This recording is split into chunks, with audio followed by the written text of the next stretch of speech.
Hello and welcome to another ActivePort video series. Today I'd like to take you through a short demonstration of our Network Designer feature within ActivePortal. Let me get straight into a login session. So here we are.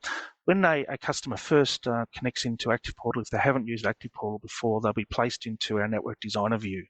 This view is a representation of virtual routers that became endpoints to start building your own dynamic network. And if I zoom out a little bit, you'll see that in my demonstration here, I have virtual routers, or what we call aggregators, deployed around the world that can be used by our partners and customers. We have approximately, I think it's close to 70 now that have been deployed around the world, specifically targeting our SD-WAN customers through different regions.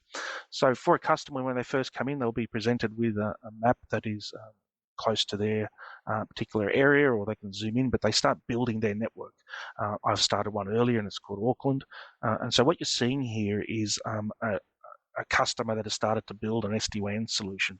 These blue dots are representing SD-WAN devices, and the blue lines are representing that in this case, the SD-WAN appliances or universal CPEs are using the internet to connect into what we call an aggregator, or you can think of these dots, as I said, as being virtual routers. So in this case, we've got Auckland. It's dialing into Sydney and connecting to Sydney, and Sydney has a terrestrial service that goes across to Perth, and it can talk to this universal CPE in Western Australia. Then we've got Alice Springs up here that connects to Adelaide, but Adelaide's not connected to anything, so it's pretty mumuch out on their own because the customer hasn't finished building their network. Now, to add a device, it's simply a matter of going into the tab down the bottom. Let's add an SD-WAN device. I'm going to give it a name called Mark. Let's give it an address or where it's located. And in fact, I'll just pick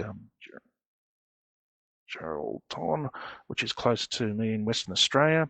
Then you would typically select where you want this device to dial home. So when the device gets to the customer site, it will connect into ActivePortal. It'll do zero-touch provisioning. It'll know how to dial home. In this case, it'll dial home to Adelaide.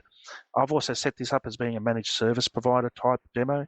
So I'm provided this interface to my customers. So as my customer comes in to add an SD-WAN device, we're also giving him information about what it's going to cost them to get this particular service running and activated. But the customer would just put save, and that device has now been added. And that's as difficult as it is to add a device into ActivePortal.